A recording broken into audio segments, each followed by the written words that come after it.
Global trade is undergoing a profound reset shaped by shifting tariff regimes, supply chain disruptions, and geopolitical realignment. In this evolving landscape, Africa faces a critical choice: to remain a passive player or to chart a proactive course that redefines its place in the global economy. The continent holds vast potential to reposition its trade priorities, deepen resilience, and unlock new avenues of competitiveness. Yet, long-standing challenges from weak industry capacity to gaps in skills development continue to weigh on progress. With emerging opportunities in reshoring, new partnerships, and demand for diversified supply chains, Africa's next steps could determine whether it becomes a marginal participant or a central force in shaping the future of trade. To unpack this, I'm joined by Nwanze, founder Corxen, an international trade and regulatory advisory firm. Thank you so much, Nancy, for joining me today. Thank you for having me. Right, Nancy, let's begin with this. I mean, we all have seen shifts and recalibrations in global trade, but what's your reading of all that's happening? Yeah, we've seen a lot of changes in terms of tariff reviews from the US. A lot of countries doing trying to see how they can position themselves. What I see is a lot of supply chain diversity.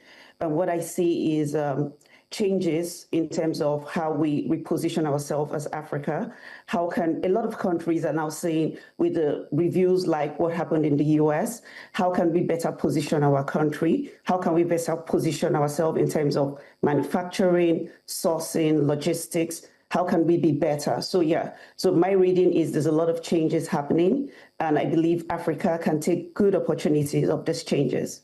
Who are those that are going to benefit from these changes, really? What do they need to do? I'm not just saying Africa alone. I just want us to look, holistically. Who will be the beneficiaries of this? So the beneficiaries are countries who are willing to align themselves, make proactive decisions, decisions like trying to proactively partner with a lot of countries, even partnerships with companies. For example, how can we start growing our labor, like, for example, in Africa, where we have a young labor force? How can we build capacity? How can we align our supply chain, like regional connectivities, for example, regional coordination, our customs, our economies? How can we work together and coordinate ourselves? So that's a huge opportunity which we can do and benefit from in terms of Africa. Well, so far, how will you rate how will you rate Africa's response so far, especially looking maybe at individual countries? I mean, not so many seem to have really lost sleep or flinched over this particular matter. Yeah, we're doing a lot, to be honest. For example, in Nigeria, we have our tax reform bill that has been able to improve, help small and medium-sized enterprises to improve their manufacturing or improve their business. We also have countries like Rwanda having the foreign tax credits. We have Kenya doing the special economic processing. We have different countries, even in Nigeria. We have the Nigerian customs trying to launch the AEO, that's the authorized economic operators. So we are doing a lot, but I think we are being reactive. We need to take a proactive approach, like engaging, improving our partnerships, a lot of regulatory compliance, helping our manufacturers, supporting them to comply, also developing our infrastructure. The infrastructure is very important. So infrastructures like the digital processing, for example, when you're clearing, for example, you're talking of regulatory understanding, labs, standards. How can our products meet international standard and also compete? And don't forget again that we are very import driven. So how can we coordinate the region for us to be able to source locally as within the region? It's for example, currently it's quite difficult to source within the region because we don't have a lot of no connectivity. We need to improve our connectivity. So these are areas where we can work and improve our work, what we're doing here. All right. Now, we understand that this recalibration presents both risks and opportunities for emerging economies. Now, specifically for Africa, this development signal an opportunity to reassess its own trade architecture. But before we get into how it should do that, I'd like us to begin with some of the challenges Africa currently deals with that may hinder or prevent it from taking advantage of, the situation. So one of the critical challenges are like the infrastructure. We need to improve on our infrastructure. And infrastructure means our road connectivity, our supply chain, how we source our products. Also, capacity. We need to improve our capacity. We need to know how to coordinate within ourselves in terms of coordination, our customs. Also regulations, our regulations are fragmented. We also, in terms of also tariff, for example, if you're trying to source the same product from different African countries, you can have different HS codes. So we need this kind of alignment. We also need skills development and also industrial competitiveness. So we need to improve our industries. We need to support ourselves.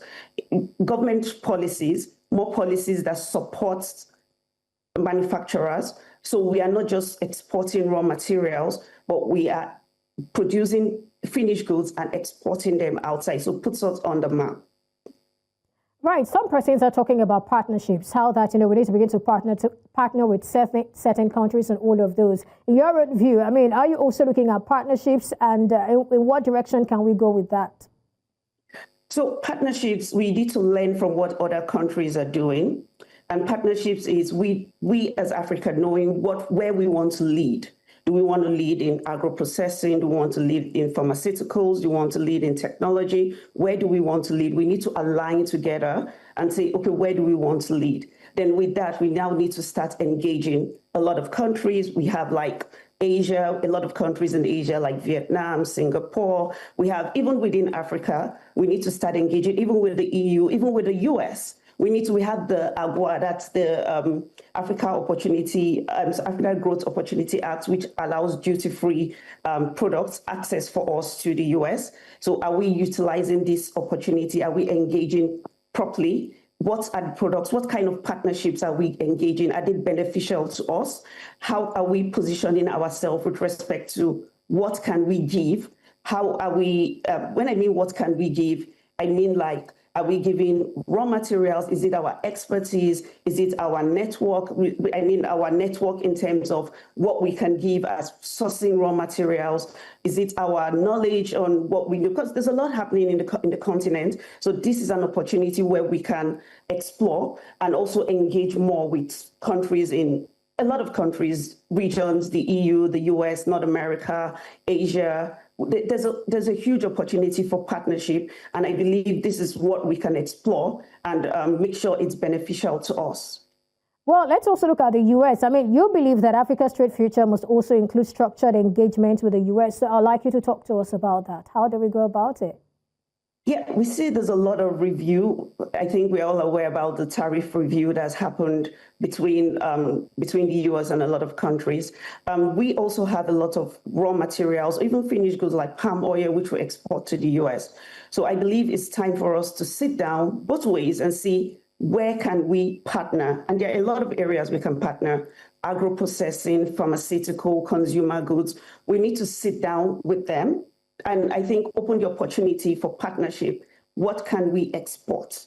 What can we, in terms of what can we export in terms of finished goods? What can we import also to process? So it's supposed to be a mutually beneficial relationship. So in terms of the partnership, I believe we should engage the US. We should keep the relationship warm. But before we engage the US, we need to know what do we need to get out of the relationship? What do we want to lead on? And another important thing is also the after. We need to facilitate the implementation because it's going to be critical for us to engage with the US because we can source our raw materials within the region. We can quickly respond to changes, and we can also export quickly, diversify our exports. So these are opportunities which we need to explore. Right. I mean, Asia has a playbook which I think, or maybe Africa should learn from. Is there something you want to tell us about that?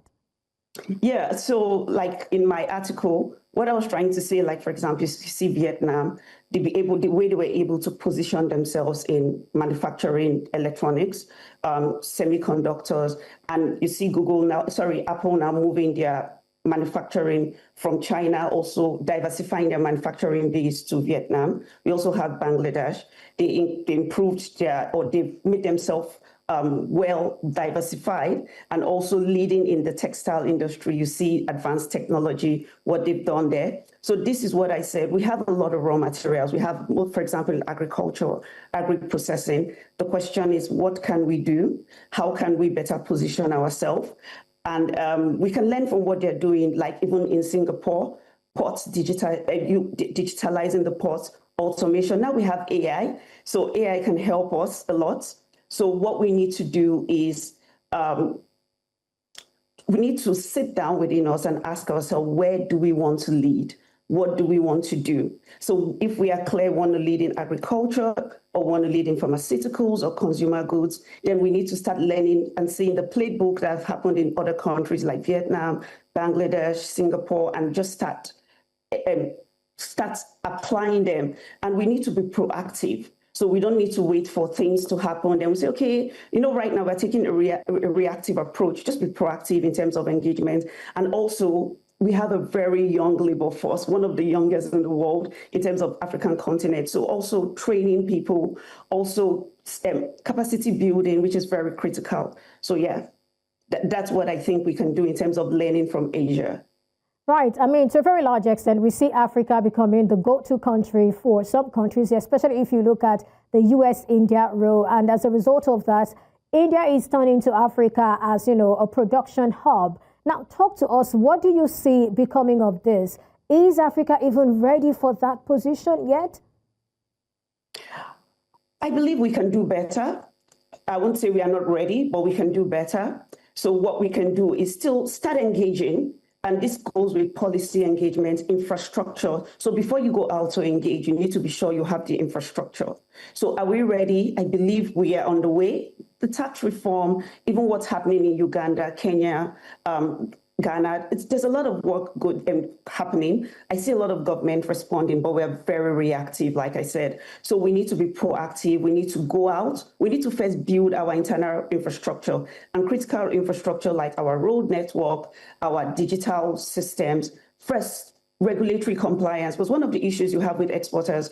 They're not sure what the regulatory issues are, what they need to comply with. We need to establish labs. We need to establish processes to educate people. So this is one of the strategies which we need to adopt. So are we ready? I believe we are in the right path, but we just need to be more proactive. We need to move faster. We need to take the lead and not react. So this is what I've been trying to advocate in my articles, even talking to my clients. So yeah, this is where we are hoping to be.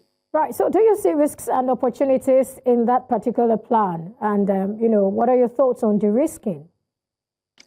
So in terms of the risk, what I see is we've been not being proactive, we've been reactive, we're not investing a lot in infrastructure, we maintaining the same model. And opportunities I see is, for example, there's AI now. Previously, before you could export, you need to go around, look at, okay, you need to look at HS code. It's difficult for you to understand, but now with AI, it can give you quick explanation, what's going on. You can even, the world is now more connected. It's easy for you to go online, even talk to a lot of customs officials. So it's quite easier. These are opportunities I see, and also opportunities like coordinated regional coordination. For example, the African Continental Free Trade Agreement, we need to implement it faster. So this is an opportunity for us to explore that, because once it's implemented, then we can have seamless trade within Africa. So you don't need to source raw materials outside the region. It's easier for us to source materials within the region. So it's something we can explore. So that's an opportunity. Also the digital, the new age of digital realignment, AI, there's a lot of things happening. Also technology, social media. So a lot of businesses can do well. Also supply chain realignment. Can we start manufacturing locally? What part of our value chain can we move back home? This will create employment. This will support growth.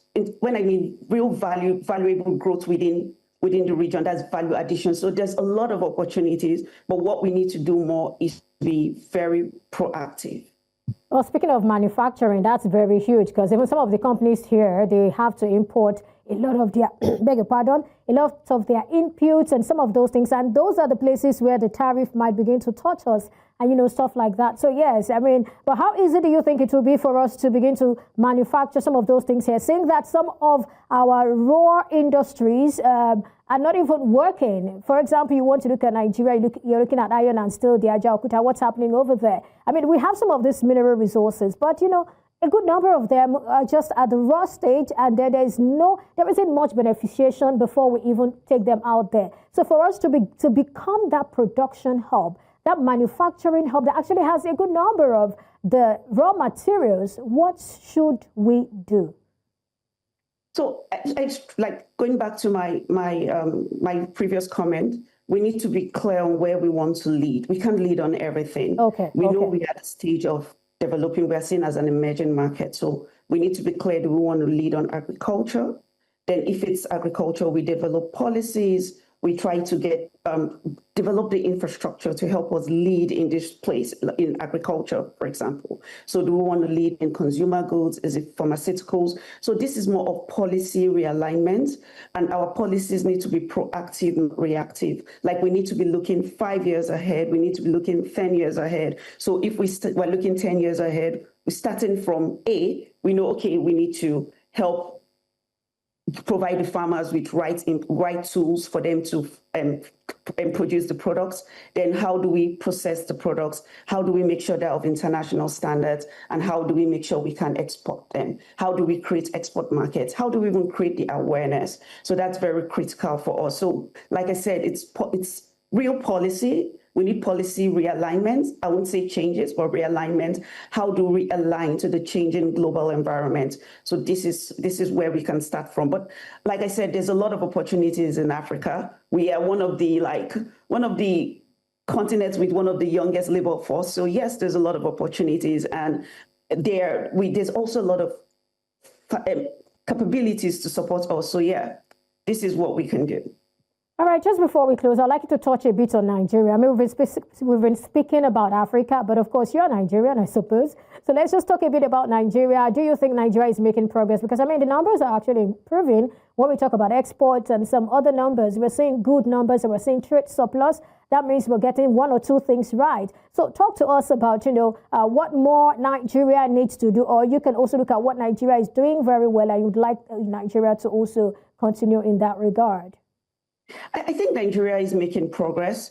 Look at the tax reform, like I earlier said. We have the customs trying to do the AEO, like the authorized economic operators, to facilitate quick port clearance. There are a lot of policies happening, changes. I think we can move faster. We can reposition ourselves faster, but we need to be clear again, where do we want to lead? We can't lead everywhere. And in terms of exports, we need to first create let me come in here. I mean, where do you think Nigeria should lead? What's that sector you think Nigeria should, probably pay attention to at this point?